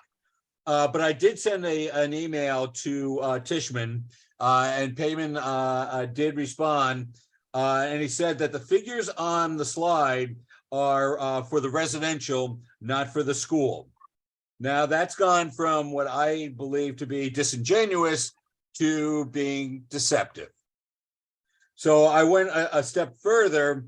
My third point is that on September 20th, September of 22, Dan and Kelly met with the Tishman people, and in their summary on page 3, on paragraph 7 about community facility, at the end, he says, excuse me, you can take it to the bank that no development rights were transferred from the SCA property to Tishman Speyer. I'm not going to use any pejorative terms, but clearly that is not true. I am very disturbed by what I was uncomfortable as being disingenuous, because I never thought they had 77,000 square feet, to moving on to what is clearly deceptive when they said that it was all for the residential, but they had actually taken the development rights for residential from the SCA lot to this version of you could take it to the bank. I'm very concerned, and it happens to be right in line with Rosemary's concerns about how they're dealing with the zoning of the two lots, 150 and 160. Again, 55,000 square feet and 22,000 square feet, but they're claiming they've got the right to 77,000 square feet. Okay, Not thank cool. you, David. Thanks. Lee, I'm concerned about the legality of the zoning merger, because my understanding is when the Catholic Church owned the entire site, they sold one lot to the school construction authority for X amount of dollars. They sold the other lot to Tishman Speyer for X amount of dollars. How did Tishman Speyer have the authority to merge the two lots? Unless it was with the consent of school construction authority. Do you know that? Anyone? Rosemary, do you know that? Was that? No, It would have to. Again, you ask a very, very good question, Lee. If I were to give you an answer, I would be guessing, okay? And I'm very reluctant to guess. It has to do with zones. Believe it or not, the fact that the school site and the housing site are both zoned R71, there's an element of the ability to merge zoning lots if they're the same zone. It gets very, very complicated, which is exactly why I say When I came across this merger document, we have dozens of questions that need to be answered. And I don't want to guess, Lee. You know what I mean? I think I know the answer, but I don't want to guess unless I'm absolutely Because I sure. can't see the legality of this happening without Understood. Mhm. school. They would need construction consent. authority. What? They would need consent. Both owners would Right. need the There has to consent. be signatories that the school construction authority agreed to merge, right? And if there is no document that says that, how can it be? There is a document, go to the buildings department, it's this long, I tripped across it by accident, looking for the easement document. I came across it by accident. This is, I've stopped, sorry. All right. But I don't, Here's your frustration. Dan, go ahead. Just quickly, David, I do remember that meeting and thank you for raising in those minutes. But we did ask, and it's all there. We sent it to the committee in September, Kelly and I, what was there, and yeah, we did ask about development rights. So it's troubling.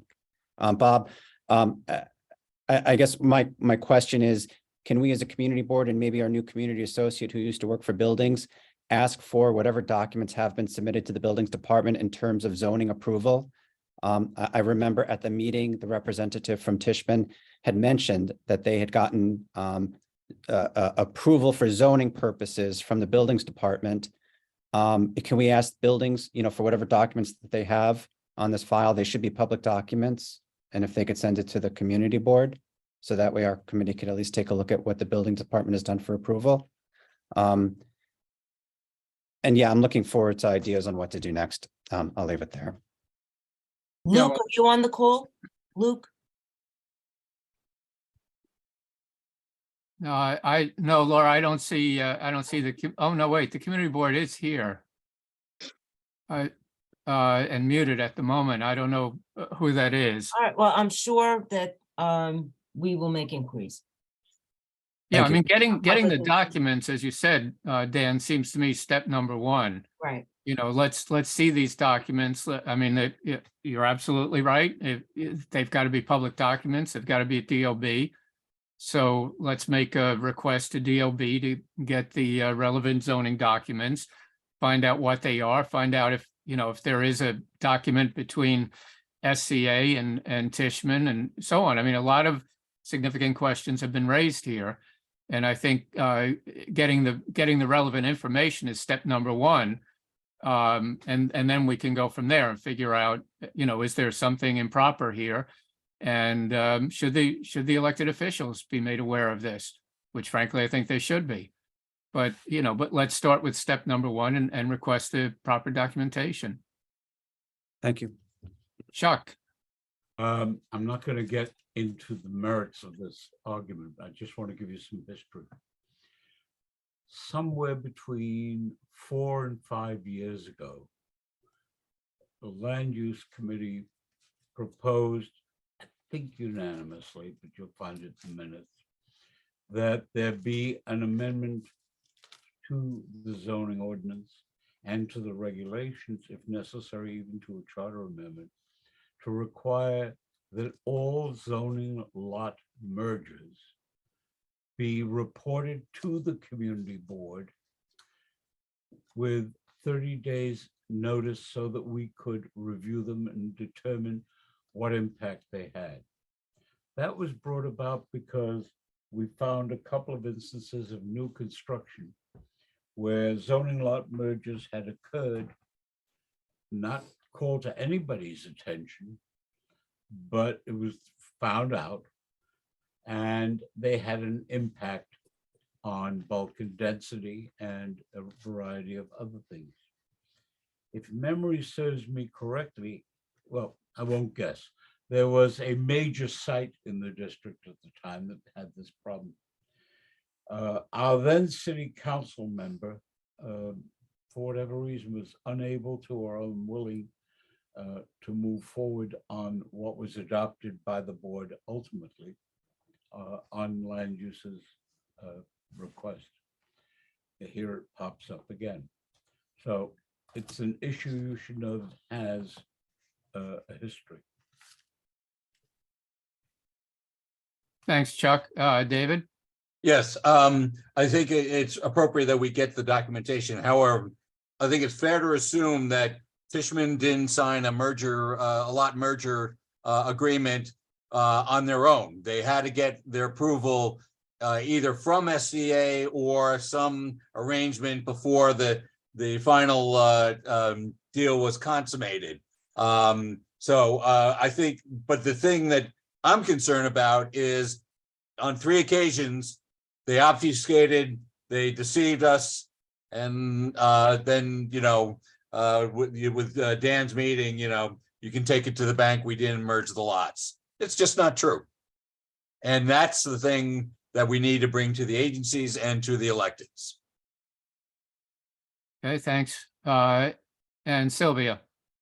I'm very confused with this new information that we've gotten because the SCA said they had nothing to do with the developer for the other piece of property. And of course, Tishman said they had nothing to do with the school. I don't know if I don't know how this will affect the school now that they don't have any open space and they have the playground up on the roof, and they had the easement already in the environmental assessment document, which we all accepted because we thought that they were telling the truth.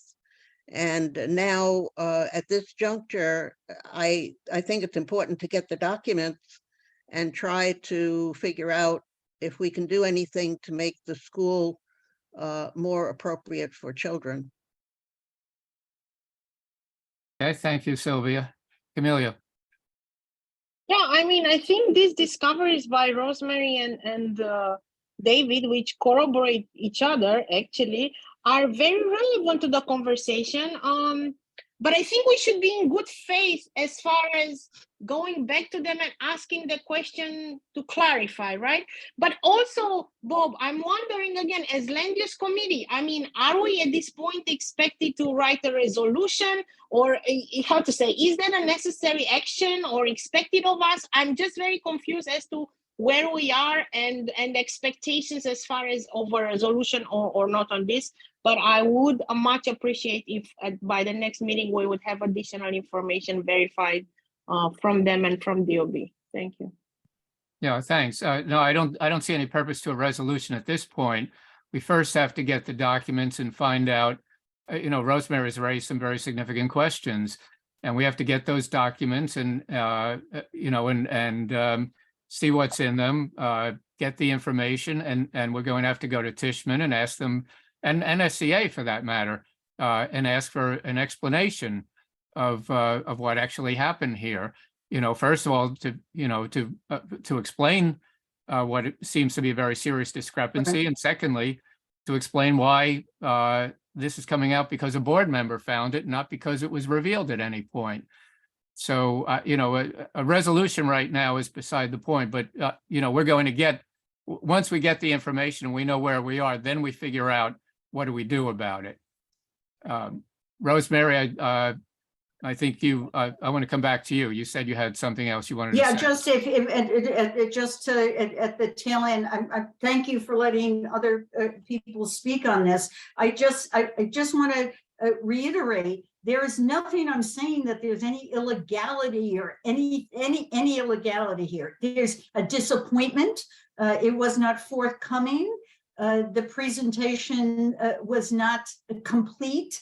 I hate to use the word deceptive, but now that I remember the document where they actually said, no, there was absolutely no air rights transfer. I don't know how I can say anything other than that was a deceptive statement. Again, no illegality. Nobody who's on this call should not think that I am bringing up anything, or any of us are bringing up anything of legal wrongdoing. Okay. There's serious questions. We have a right to have the answers. We have a right to understand what this zoning lot merger means for every aspect of the site and from a zoning point of view, and what it means also for the school. It affects the property rights of the school. I'm not going to guess how, but it does. Toward that end, we can, however, Bob, you want to go forward with this, to write to or contact Tishman Speyer and say, you're welcome back to explain the zoning lot merger and all the implications involved in it. You can write to School Construction Authority, say, I know you don't want to talk to us because of a lawsuit, but we are interested in this information. They can say no to all of it, but I think that's the place to start, to ask the two entities to explain, give us the facts. Beyond that, I would ask, I see as the chair of the board on, I would, Laura, when it comes to the school, I am concerned, not knowing the environmental review that was done for this site. It's something that this committee asked, please let us know when the environmental review starts. That was never done. Never done. The district manager never told us when it started, so we couldn't ask any questions, put in any questions into the environmental review. Therefore, I am asking that the letters that were sent to the School Construction Authority on the environmental review, which there were, and the responses that were received be given to this committee. Number two, I think you reported that you and Karen Argenti went to School Construction Authority under a Freedom of Information request and went through documents. I'd like to understand what that was about and what you found. This is the time that we need to understand all the facts. No more hiding anything. So I put that as a request to the chair of this board to give to this committee those communications and the research that you did. Rosemary. I think that's, Bob, that's really all I have to say. However, you want to reach out to Tishman and or School Construction Authority, I leave it to you. We should invite them, right? Not demand, invite them. And then the documents from the Buildings Department and the documents from our own community board that went back and forth with the School Construction Authority. Thank you, Bob. Thank you. Sure. Let me just say one thing, and then, of course, I want Laura to speak. Nobody's making accusations at this point about illegality, but there are questions being raised that have lots of implications, and we've got to get the answers to those questions. But at the present time, this is an inquiry. That's all it is, and a significant issue has been raised. We're now aware of documents that we have not seen that we should see. And I'm not going to determine the way forward. We're collectively going to determine the way forward. But we begin with getting our hands on the documents, which, as you say, are public documents and should be available to us.